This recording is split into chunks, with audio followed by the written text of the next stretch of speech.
Dear students, एक example करते हैं मोमेंट के बारे में.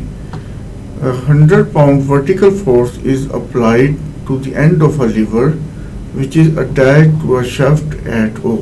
तो ये लीवर है यहाँ पे और at A is the end of the lever और A पे vertical force 100 pound की अप्लाई हो रही है जी. और लीवर का लीवर attached at O है. डिटरमिन करना है A. Moment about O. Moment about O determine करना है. B में horizontal force at A which creates the same moment. C में फाइंड आउट करना है smallest force at A which produces the same moment. और D में find out करना है location for a 240 pound vertical force to produce the same moment, and in the end whether any of the force from B, C and D is equivalent to the original force of 100 pound or not. तो ये हमने determine करना है. A. Moment about O is equal to the product of force and perpendicular distance between the line of action of the force and O. तो ये moment की एक definition है.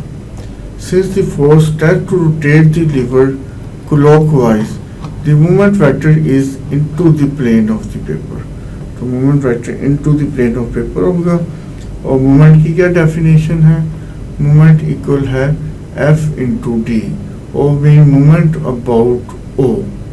मोमेंट अबाउट O ले लें. तो यहाँ पे हमारे पास फोर्स कितनी है?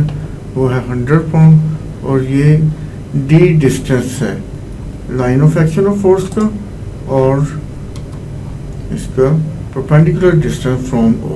परपेंडिकुलर डिस्टेंस फ्रॉम O को हमने कहा D. ट्रिग्नोमेट्री लगाया तो ये 24 cos 60. D is 24 cos 60, that means 12 inches. Cos 60 is half 24 से सिंप्लीफाई होगा तो 12 आ जाएगा. तो ये हमने D फाइंड आउट कर लिया. और जैसे मोमेंट की डेफिनेशन में होता है कि moment equal to force into D, where D is the perpendicular distance of line of action force and O.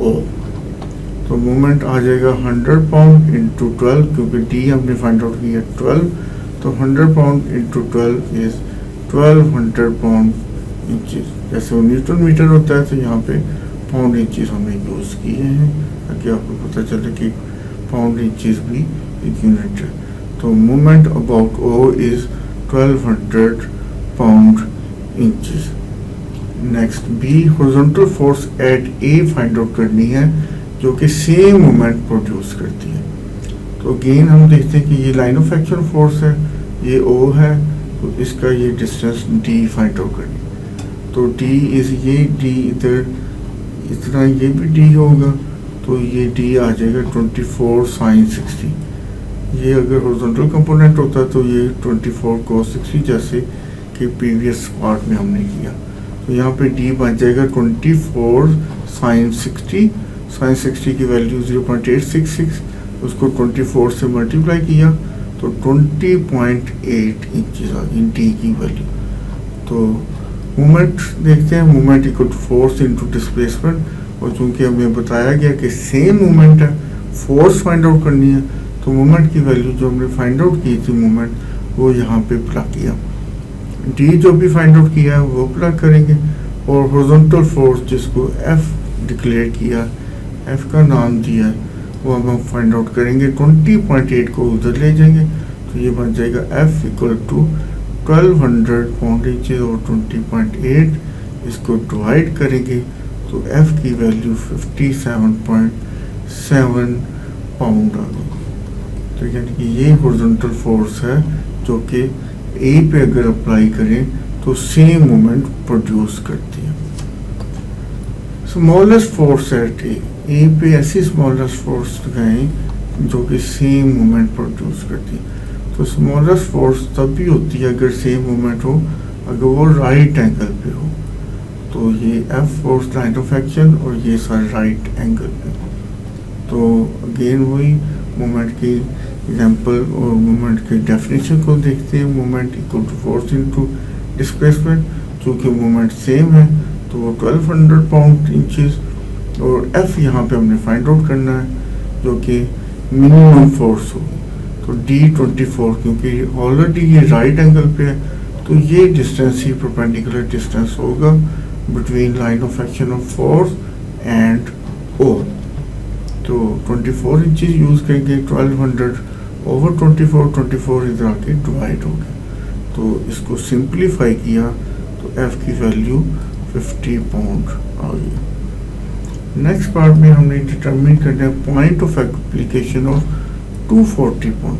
हमारे पास फोर्स गिवन है 240, तो इसको कहाँ पे अप्लाई करें? ये वर्टिकल फोर्स है, इधर अप्लाई करें, इधर अप्लाई करें, कहाँ पे अप्लाई करें कि वो सेम मोमेंट प्रोड्यूस करें। तो हम सपोज करते हैं कि वो बी पे हम अप्लाई करते हैं, तो हमने O B distance find out करना है।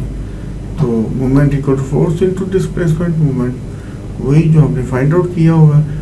फोर्स यहाँ पे 240 है और डी यहाँ पे हमने फाइंड आउट करना है, तो डी इक्वल आ जाएगा 1200 ओवर 240, तो डी ये बन जाएगा 5 इंचेस। तो ये डी 5 इंचेस बन गया, और डी इक्वल है ओ बी cos 60, ट्रिग्नोमेट्री लगाई ना, तो डी इक्वल है ओ बी cos 60 के, O B cos 60 equal to 5 inches. cos 60 की वैल्यू प्लग करें, या cos 60 को पहले उधर जाके डिवाइड कर दें और बाद में प्लग कर दें, तो सारा सॉल्व करें तो A B equal to 10 inches आ गया। cos 60 इज हाफ, तो 2 उधर जाके मल्टीप्लाई कर सकते हैं, तो ए बी इज 10 इंचेस। जी, अब हम देखते हैं कि ये इक्विवेलेंट फोर्सेस हैं जो हमने बी सी डी पे फाइंड आउट की हैं, क्या ये इक्विवेलेंट है या नहीं है।